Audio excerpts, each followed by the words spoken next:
Saya beberapa hari yang lalu dakwah ke Pontianak. Nah, sampai di Pontianak selesai pengajian, saya diajak untuk bertemu dengan seorang syarifah, salah satu anak cucu Nabi Muhammad SAW, marganya Al-Haddad, namanya Anisah. Ya, Syarifah Anisah. Umurnya belum panjang, baru 106 tahun. Ya, baru 106 tahun. Kemudian wajahnya gak tampak lelah. Baru beberapa puluh tahun tidak bisa tidur malam.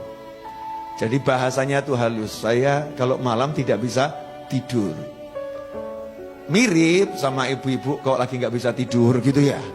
Udah 5 hari saya gak bisa tidur. Tapi ngapain? Nonton sinetron. Ya, baca komik. Lihat tayangan-tayangan yang ada di media sosial. Sibuk lihat TikTok, IG dan lain sebagainya. Kenapa nggak bisa tidur, cari tidur? Kalau Syarifah Anisah ini lain, sekian puluh tahun nggak bisa tidur. Itu kalau dari jam 9 sampai kurang lebih jam 1 itu zikir. Jam 1 sampai subuh sholat. Mirip ya.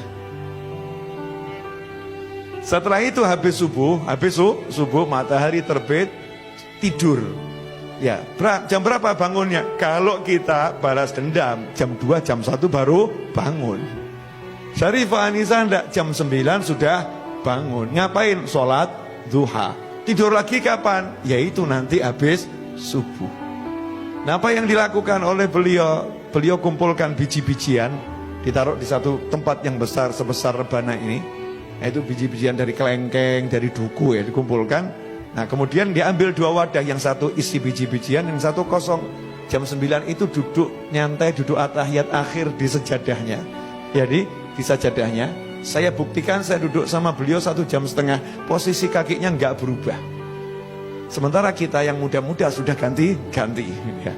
Sudah ganti-ganti. Ini beliaunya masih atahiyat akhir santai gitu ya. Kemudian yang dibaca apa zikirnya? 1 istiqomah, surat Al-Ikhlas. Bismillahirrahmanirrahim. Qul huwallahu ahad. Sampai selesai, kemudian ditaruh di tempat yang kosong. Terus begitu, sampai pindah semua. Ya, sampai pindah semua. Besoknya gantian, yang sini dipindah ke sini. Sehingga beliau nggak pakai tasbih. Ya, nggak pakai tasbih untuk yang zikir malam itu, nggak pakai tasbih. Karena tasbihnya kalau mau dibuat seberapa panjang itu. Praktisnya ditaruh tempat, ya tempatnya itu yang jadi tasbih, muter, jadi pindah tempat. Nah, ini namanya tempat berjalan ya, tasbih tempat. Ditanya sama anak-anaknya, yang anaknya jumlahnya 5, cucunya kurang lebih 20 sampai 30, cicitnya baru 50. Baru sedikit. Jadi kalau kumpul nggak usah ngundang-ngundang orang, sudah penuh. Ya, kalau diundang makan semua cucu cicitnya ikut, selesai itu. Rame. Nah, ini Syarifah Anisah ini ditanya kenapa kok seperti itu. Kata beliau, nanti kalau saya ketentuan Allah datang, saya meninggal dunia, maka saya pengen setelah dikubur nanti biji-bijian ini ditaburkan di atas makam saya biar jadi saksi yang nolong saya. Tapi ini kata saya loh ya, menurut saya, kalau menurut Allah nggak tahu lagi. Masih tawadhu seperti itu. Ya, masih seperti itu. Kemudian sholat malam hanya 10 rakaat. Sesuai dengan jumlah anaknya 5. 2 rakaat untuk 1 anak. Selesai 2 rakaat, dia doakan anaknya yang 1 ya, beserta cucu dan cicitnya. Disebutkan namanya satu persatu. Selesai, baru 2 rakaat lagi ganti untuk anak berikutnya dan cucu dari anak itu dan cicit dari anak tersebut. Terus begitu sampai 10 anak, selesainya adzan subuh. Dan ini udah puluhan tahun. Hasilnya seluruh anak cucunya nurut dan soleh-solihah. Saya lihat sendiri, semuanya ahli ilmu, suka sama ilmu, suka sama orang soleh. Kenapa? Lah, tiap malam dizikiri, disolati. Sayangnya ini nggak ditiru ibu-ibu, nggak ada yang nyolatin suaminya. Bukan di sholat jenazah, bukan loh ya. Nggak sholat malam dizikirin, nggak. Anak-anaknya nggak dizikirin. Sibuk marahin anak, sibuk marahin suami. Nah, ini metode yang saya dapat dari Syarifah Anisah. Semoga Allah panjangkan umurnya dalam segala kebaikan. Kemudian saat saya nanya minta apa, pengennya apa, cuman 2 hal.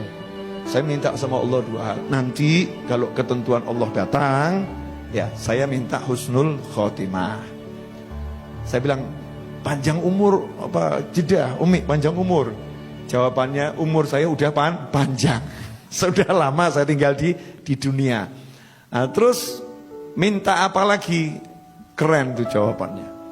Saya banyak baca Al-Quran, banyak baca Al-Ikhlas. Minta sama Allah satu hal.